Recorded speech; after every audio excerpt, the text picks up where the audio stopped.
So you're interested in running, or you've tried running before but don't know exactly what it is that's making it so difficult.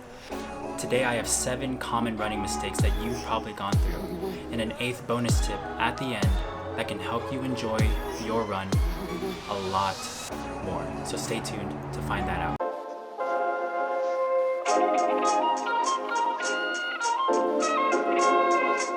What's going on today? I hope that you are having a beautiful day today and you are ready to become a better version of yourself, because I have something very, very important for you at the end, this 8th bonus tip that can help you enjoy your run so much more. And if you're new to this channel, I help people interested in health and fitness become a better version of themselves by living a healthy lifestyle. So I highly recommend that you listen to my first tip and you pause the video, try it out and master it.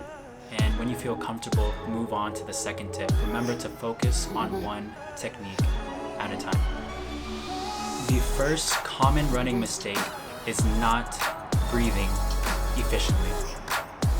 To get the most optimal performance from your lungs, you want to breathe a full inhale through your nose and then full exhale through your mouth.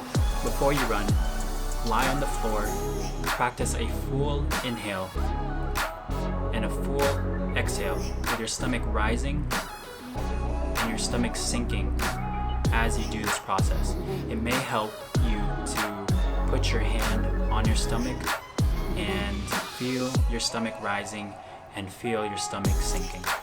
Once you get this down, you want to do the talk test. You want to be able to hold a conversation when you run. For example, if you're running and you can't hold a full conversation without exerting yourself, without feeling like you're out of breath, then you may need to slow down and you may need to slow down your pace a little. If you can hold a full conversation comfortably, stick with that pace for about a week. Or if you feel comfortable with that pace, then of course increase it. But remember to do the talk test every single time you begin to increase your pace. The second common running mistake is overexertion. I recommend to be very conservative when you're first starting out. You don't want to dread the next time you run because your muscles are too sore. You want to be able to enjoy running, remember? So you have to take it slowly. Give your body the time to adapt. You want to allow homeostasis to occur throughout your body. Homeostasis is the body's natural balance thermometer that works over time. Over time, when you give your body a constant repetition of stress, your body begins to adapt to that stress. But of course, you have to give it the time to adapt. So the moment you overexert, you begin to not allow your body to adapt to the stresses you're placing on it. So I recommend to combat this common running mistake is to do the talk test pace. And the third common running mistake is a bad upper body form. The 4 upper body parts that you should focus on to eliminate this running mistake are the shoulders, hands, elbows, and your posture. You want your shoulders to be in a relaxed state as if you are just going throughout your normal daily activities. And for your hands, the secret that I learned back when I was running cross country was you have to imagine you're holding a potato chip in your hand while you're running. Imagine if you tensed up your hand, the potato chip will break, and your goal throughout your run is to focus on not breaking that potato chip. And for your arms, you want it to be at a slight 90-degree angle, but again, relaxed. Not tense whatsoever, a relaxed 90-degree angle that swings back and forth throughout your whole run. And for your posture, Ace Fitness explains it perfectly. How the posture affects breathing.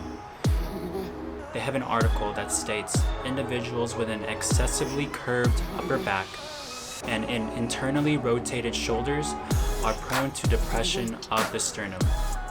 The sternum cannot fully expand and the rib cage has a limited range of motion on the front side of the body. So the easiest way is to have good posture. Stand straight up as much as you can when you run. But again, you want it to be natural, nothing too overexerting Imagine a string being pulled from the top of your head, just like a puppet, and maybe that can help you with your posture a little more. The fourth common running mistake is focusing too much on your lower body form. But I found the best technique to help with lower body running form is to not really focus too much on it. Is to find your best stride lane, to find what's comfortable enough for you. Think about it. When you walk, you don't think about how you walk when you walk.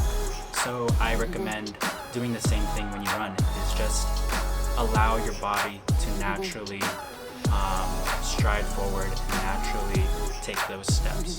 And the fifth common running mistake is the wrong shoes. This can be a deal breaker for a lot of people because they're not ready to invest in a good pair of running shoes. But to enjoy running is to not have those blisters and those bruises and those sore feet after you're done running. You don't want blistering feet and sore feet to stop you from running the next day. It sucks when you can't put on your shoes to go run because your feet hurt. I highly recommend just investing in a decent pair of running shoes. And the sixth common running mistake that a lot of people will run into is not warming up. So what actually is warming up? According to Active.com's blog on fitness and running, they say that aside from priming your legs for exercise, there are other vital reasons to warm up. At the most basic level, it does just what the term suggests. It increases the temperature of your muscles so they can contract and relax more efficiently. We want the core and peripheral temperature to rise to get the body ready to roll into the actual pace and effort demand of the given workout. A perfect example, if you're still confused about what warming up is and why it's so efficient, is imagine you go into a test or a final exam and you hop straight into it without studying before, without training your mind before, without giving it the necessary practice before and warm up, then you're gonna go into the exam not knowing what to do and you're gonna fail miserably. And the same may go for when you warm up if you don't warm up before you run. Your body is going to go through a certain amount of stress that it's not ready for. You have to get your body prepared to go through that stress. You just take it very slow in the beginning. Warm your body up. Take it at a very slow pace, maybe about 50% slower than the pace you're gonna go onto. I recommend about 2 to 5 minutes is probably optimal. And the seventh and probably the most common mistake that runners make is not cooling down and not stretching after you run. So what is cooling down and what is stretching after you run? According to the American Heart Association, in their blog for fitness, they say that cooling down after a workout is as important as warming up. After physical activity, your heart is still beating faster than normal. Your body temperature is higher and your blood vessels are dilated. This means if you stop too fast, you could pass out or feel sick. A cool down after physical activity allows a gradual decrease at the end of each episode. And with stretching, it's good to stretch when you're cooling down because your limbs, muscles, and joints are still warm. Stretching can help reduce the buildup of lactic acid, which can lead to muscle cramping and stiffness. Put your hand on your heart and literally feel your heart rate start to go down from when you started or when you finished your run. So for stretching, I will leave a picture right now of the stretches that you should be doing after your run and after your cool down. You want to hold each stretch for 10 to 30 seconds. If you feel like you could go a little more, then just do it. But the minimum should be about 10 to 15 seconds. The stretch should be strong but not painful. Do not bounce and breathe while you're stretching. Do not forget to breathe.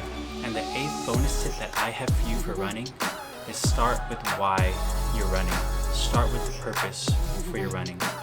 Having this mindset before your run, before even putting on your shoes, will help you enjoy your run and find a reason why you're running during the middle of your run when you're tired.